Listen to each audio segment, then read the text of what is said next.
Mari kita melihat dalam Mazmur 25 ayat yang ke-14. Saya akan bacakan dalam terjemahan baru, nanti Ibu Gembala baca dalam terjemahan secara literal. Ya. Mazmur 25 ayat yang ke-14 ini akan jadi tema buat kita.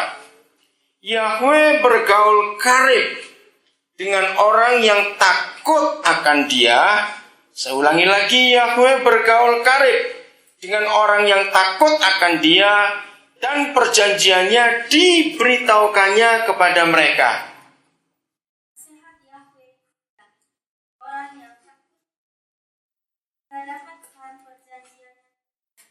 Saudara, perhatikan firman ini. Siapa antara Bapa di surga dengan kita yang ngajak bergaul? Coba baca Alkitab, saudara. Siapa yang ngajak bergaul antara kita dengan Dia? Ya, saya baca lagi. Yahweh bergaul karib dengan orang yang takut akan Dia. Nah, siapa yang ngajak bergaul? Dia sendiri. Bukan dari pihak kita. Kekristenan kita tidak akan ada artinya tanpa kita bergaul karib dengan Dia. Karena Dia sendiri yang punya inisiatif pertama kali. Nah, intinya atau hasil pergaulan itu adalah perjanjiannya. Diberitahukannya kepada orang itu. Terlalu lama Kristen menjadi sebuah agama, sehingga hubungan Tuhan dengan manusia jadi hubungan yang legalistik, hubungan yang penuh dengan peraturan-peraturan. Maka itu tiap kali orang mau belajar kenal Tuhan, yang dipikir langsung adalah peraturan, hukum, perintah. Kenapa? Padahal itu betul. Tapi bukan itu yang diutamakan. Satu-satunya Tuhan di dunia ini yang menyatakan diri sebagai Papa, itu cuma Tuhan kita. Dari status ini, kalau saya berkata status, sudah menunjukkan jelas bahwa Tuhan yang kita sembah dan Tuhan yang mengasihi kita adalah pribadi yang mau dekat dengan kita semuanya. Maka itu kalau Kristen kita tidak bisa dekat dengan Dia, kita bukan orang Kristen.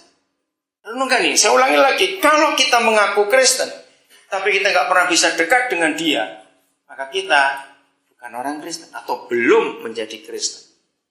Karena kita nggak bisa bergaul dengan Dia. Kita buka Yohanes pasal yang ke-15, mulai ayat yang ke-14. Mengapa Yesus Tuhan kita menyatakan ini? Dia berkata, kamu adalah apaku? Ayo, kita saudara bilang, kamu adalah apaku? Sahabatku. Jikalau kamu berbuat apa yang kuperintahkan kepadamu. Saudara bayangkan, Tuhan mana di dunia yang pernah menyatakan diri mau begitu dekat dengan manusia? Kamu adalah sahabatku. Sahabat itu lebih dekat daripada teman, betul? Lebih dekat lagi. Nah, kalau sampai Tuhan Yesus menyatakan dirinya bahwa kita adalah sahabatnya, saudara, itu perkara yang gak main-main. Nah, masalahnya sekarang, Dia mau menjadikan kita sahabatnya. Masalahnya, kita mau tidak? Kenapa kita seringkali tidak mau? Karena kita punya beberapa hal yang sungguh Dia tidak suka untuk kita lakukan. Maka itu kita gak bisa jadi sahabat Dia.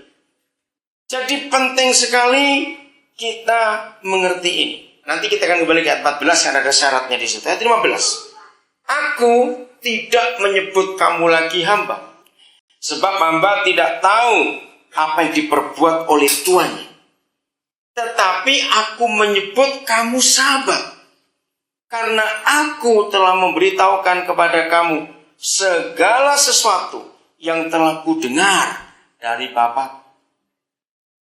Saudara, buat saya, hal yang terbesar sebelum Tuhan Yesus meninggalkan dunia ini dan berpisah dengan murid-muridnya waktu itu, maka adalah hal ini. Ketika murid-muridnya diubah statusnya, bukan sebagai hamba, tapi sebagai sahabat.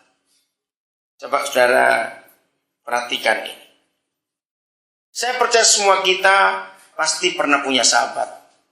Salah satu tanda bahwa dua orang itu sudah bersahabat, saya minta saudara mengeluarkan pernyataan. Apa tandanya yang pernah punya sahabat? Teman, oke, sekian tahun berteman. Belum akan jadi sahabat kalau belum sampai pada satu kondisi ini. Ayo. Menolong. Hampir betul. Berkorban. Hampir betul. Ada sederhana. Nah, ini dia. Apa? Bagi-bagi rahasia. Sahabatmu banyak itu. Lu serius, kan? Sahabat itu bisa bagi-bagi rahasia. Kalau istilah saya, saling tahu isi ATM. Loh, betul tidak? Saling tahu isi ATM. Loh, betul. Sahabat itu nggak pernah takut ketahui berapa uangnya. Coba renungkan ini. Ini perkara sederhana dalam kehidupan. Maka itu suami istri juga begitu. Kalau ada suami istri nggak pernah tahu masing-masing berapa uang di dalam ATM-nya. Kenapa Yesus berkata, maka orang itu belum menikah. Dan kalau sudah menikah, pasti sudah cerai sebelum ke pengadilan. Loh, kok bisa? Karena Tuhan Yesus berkata, di mana ada hartamu, di situ ada. Ayo cepat terusnya jawab, ada apamu? Ada hatimu, ada nyawamu. Maka itu kalau kita punya sahabat, maka yang paling kelihatan ATM-nya saling tahu berapa isinya. Tapi sebelum saling tahu ATM-nya, harus tahu apanya dulu. Dompetnya, bukan dia. Harus tahu apanya? PIN-nya. Jangan mau dibawain ATM tanpa PIN-nya. Itu penipu itu orang. Ngapain bawa ATM nggak kasih PIN-nya? Ayo. Saudara ngerti nggak? Maka itu lihat ayat 15 tadi. Mengapa hari itu Yesus Tuhan mengangkat mereka bukan lagi hamba tapi sahabat? Perhatikan. Kalau saya mau pakai bahasa manusia, ayat 15 kalimat terakhir itu berbunyi demikian. Ya, ayat 15 kalimat terakhir. Karena aku telah terlanjur memberitahukan kepadamu segala sesuatu yang telah kudengar dari Bapakku.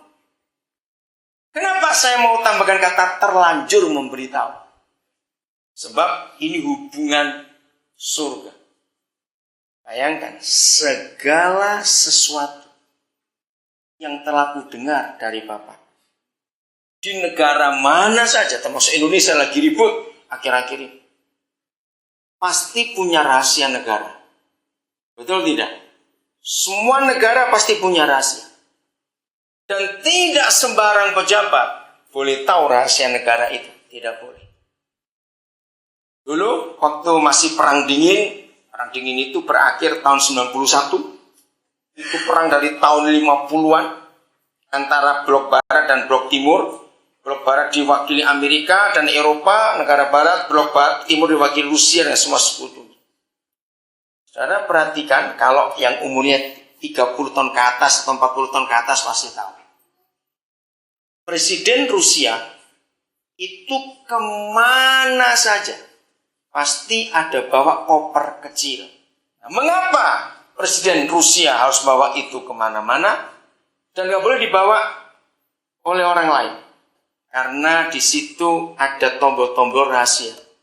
Kalau terjadi serangan dari pihak barat, maka presiden yang boleh menekan tombol itu dan membuka rahasia. Enggak boleh ada orang lain. Bayangkan, pejabat lain nggak dikasih tahu. Itu hanya presiden yang punya rahasia. Maka itu saya setuju. Adik kita tadi berkata, disebut sahabat kalau sudah saling tahu rahasianya. Kalau saya istilah sehari-hari, tahu dompetnya, tahu isi ATM-nya, tahu semuanya. Nggak boleh ada yang dirahasiakan. Nah, hidup kita dengan Tuhan Yesus, hidup kita dengan Bapa di surga, sampai di mana? Berapa banyak hal yang kita tahu tentang Dia, tentang rahasia-rahasia surga. Amsal 25 ayat 2. Kemuliaan Tuhan ialah merahasiakan sesuatu. Tetapi kemuliaan raja-raja ialah menyelidiki sesuatu itu. Jadi Papa kita itu punya rahasia. Berarti yang bisa tahu rahasianya siapanya? Ayo balikkan, siapanya bisa tahu rahasianya? Sahabatnya. Saudara, inilah nilai kekristenan itu.